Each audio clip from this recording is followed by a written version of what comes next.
ஓம் நம சிவாய. அவன் அருளாலே அவன் தாள் வணங்கி.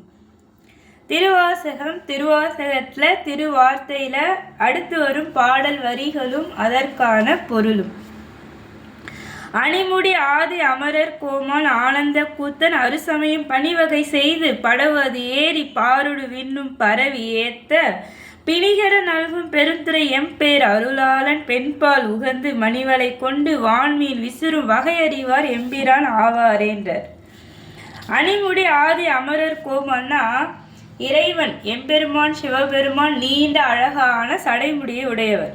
ஆதி அமரர் கோன்னா விண்ணுலகத்தில் தேவர்களுக்கெல்லாம் அவனே தலைவன், ஆனந்த கூத்தாடுபவன், ஆனந்த கூத்தன்.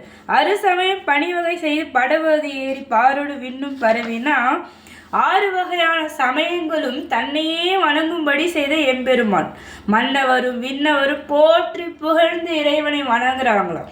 அப்பேற்பட்ட அந்த மகாதேவன் நம்முடைய பிறவி பிணி அகலும்படி நமக்கு அருள் செய்கிறார். அவனே திருப்பெருந்துறையில உறைவிற பேர் அருளாளன்றார் மாணிக்கவாசகர். தன்னுடைய அடியார்களுக்காக இறைவன் இறங்கி வருவார்ன்றதை இங்க மாணிக்கவாசகர் சொல்றார்.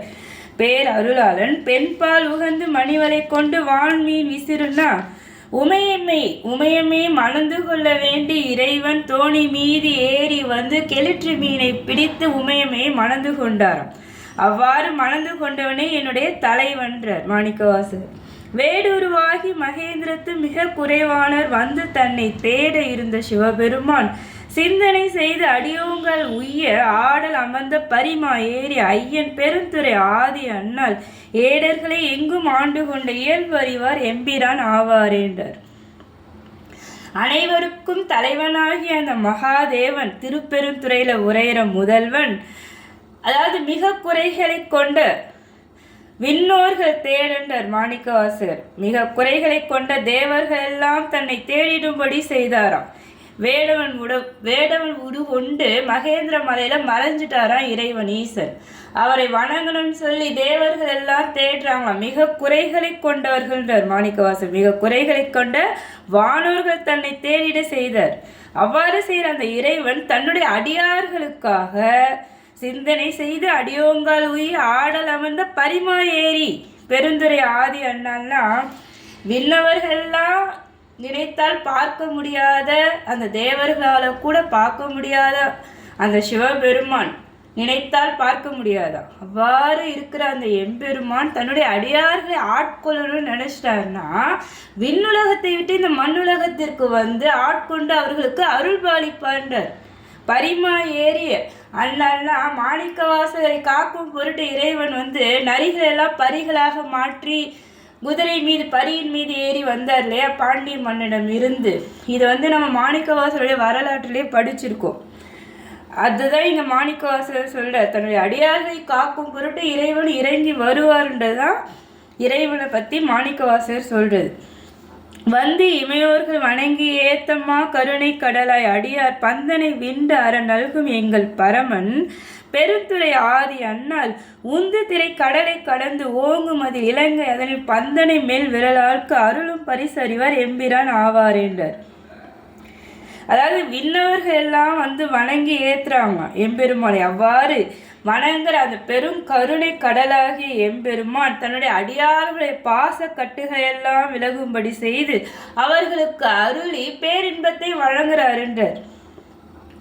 தன்னுடைய அடியார்களுக்கு இறைவன் எளியவனாக இருக்கிறார்ன்றதான் மாணிக்கவாசகர் எல்லா பாடல்களையுமே சொல்றார். விண்ணவர்களுக்கு எல்லாம் இறைவன் வந்து காண கிடைக்காதவனா இருக்கிறார். ஆனால் நம்மை போன்ற மனிதர்கள் மெய் அடியார்களுக்காக இறைவன் இறங்கி வந்து நம்முடைய பாசக்கட்டுகள் எல்லாம் விலக்கி நம்மை ஆட்கொண்டு நமக்கு பேரின்பத்தை தரார். அவனே திருப்பெருந்துறை முதல்வண்டர். உந்து திரை கடலை கடந்து ஓங்குமதி இலங்கை அதனெல்லாம் இலங்கையில் இருக்கிற அந்த அழகான மென்மையான விரல் கொண்ட மண்டோதரி, ராவணன் மனைவி மண்டோதரி, அவளுக்கும் அருள் புரிந்தார்ன்றார் எங்கள் மாணிக்கவாசகர். ஏன்னா மண்டோதரி வந்து தீவிரமான சிவபக்தை. அவள் வந்து இறைவன்கிட்ட வேண்டினதே ஒரு சிவபக்தனையே நான் மணந்து கொள்ளணும், இறைவனுடைய கோவிலில் அங்கதான் தனக்கு திருமணம் ஆகணும்னு சொல்லி இறைவனை வேண்டாம். அவள் வேண்டி விரும்பியபடியே இறைவன் அவளுக்கு ராவணன் ஒரு தீவிரமான சிவபக்தன் நமக்கு எல்லாம் தெரியும். அவனை இறைவன் மண்டோதரிக்கு திருமணம் ஆகும்படி செய்தார். அதை இங்கே மாணிக்கவாசகர் சொல்றார். பந்தனை மேல் விரலாருக்கு அருளும் பரிசறிவார் எம்பிரான் ஆவார் என்றார். வேவ திரிபுரம் சென்ற வில்லி வேடுவனாய் கடிநாய்கள் சூழ ஏவல் செய்யும் தேவர் முன்னே எம்பெருமான் தான் இயங்கு காட்டில் ஏவுண்ட பன்றிக்கு இறங்கி ஈசன் எந்தை பெருந்துரை ஆதென்று கேவலம் கேழலாய் பால் கொடுத்த கிளப்பு அறிவார் எம்பிரான் ஆவார் என்றார். வேவ திருபுரம் சென்ற வில்லின்னா மாணிக்கவாசகர் திருவாசகத்தில் நிறைய இடங்கள்ல சொல்லியிருப்பார் இறைவனுடைய தன்மை, முப்புறங்களை எரித்தார் சொல்லி. ஏன்னா இந்த முப்புறங்களை 3 பெரிய அரக்கர்கள் ஆண்டாங்க. அவர்கள் என்ன பண்ணாங்க, விண்ணுலகத்தில் தேவர்களுக்கும் சரி மனிதர்களுக்கும் சரி பெரும் துன்பத்தை தராங்க. அப்போ எல்லாருமே இறைவனிடம் சென்று சரணடைகிறாங்க, ஈசனிடம். அவர்கள் எல்லாம் காக்கும் பொருட்டு இறைவன் முப்புறங்களை தீயால எரிச்சிட்டு அந்த அரக்கர்களுக்கும் அருளும் பொருட்டு அவர்களெல்லாம் வாயில் காப்பாளர்களாக மாற்றிட்டார். அவ்வாறு அருள் அந்த எம்பெருமான் ஏவல் செய்யும் தேவர் முன்னே எம்பெருமான் தான் இயங்கு காட்டு உண்ட பன்றிக்கு இறங்கினா இறைவனுக்கு பணிவிடை செய்வதற்காக தேவர்களாக காத்து கொண்டு இருப்பாங்களாம். அவ்வாறு அவர்கள் காத்து கொண்டு இருந்தாலும் எம்பெருமான் என்ன பண்றாரா, வேடுவர் உருகொண்டு காட்டிற்கு வந்தாராம். அப்போ ஒரு வேடுவனால தாய்ப்பன்றி இறந்து கிடந்ததாம். அந்த தாய்ப்பன்றி இறந்து கிடப்பது கூட தெரியாம அந்த பன்றி குட்டிகள் எல்லாம் தாய்ப்பாலுக்காக அழுதுட்டு இருக்கா. இதை பார்த்து அந்த எம்பெருமான் ஈசன் தானே தாய்ப்பன்றியாக மாறி அந்த பன்றி குட்டிகளுக்கெல்லாம் பால் ஊட்டினாராம். எவ்வளோ பெரிய விஷயம் இது இல்லையா? தாய்மானவர் அதனால்தான் ஈசனை சொல்றது. ஏன்னா தேவர்களும் தெய்வங்களும் படைக்கும் கடவுளாகிய நான்முகனாகட்டும், காக்கும் கடவுளாகிய பெருமாளாகட்டும், இவர்களாகட்டும், தேவர்களுக்கெல்லாம் தலைவனாகிய தேவேந்திரனாகட்டும், இவர்கள் எல்லாமே இறைவனை போற்றி வணங்குறாங்க. அப்பேற்பட்ட அந்த மகாதேவன் பன்றி குட்டிகளுக்காக, அதுதான் மாடி சொல்றார், கேவலம் கேழலாய் பால் கொடுத்த கிடப்பு அறிவார்னா பன்றி குட்டிகளுக்காக அந்த மகாதேவன் தானே தாய்ப்பன்றியாக தோன்றி அந்த பன்றி குட்டிகளுக்கெல்லாம் தாய்ப்பால் கொடுத்த தாய் மாணவன். அப்பேற்பட்ட எம்பெருமான் என்னுடைய தலைவன் ஆவான்றார் மாணிக்கவாசகர். மீண்டும் தொடரும். திருச்சிற்றம்பலம்.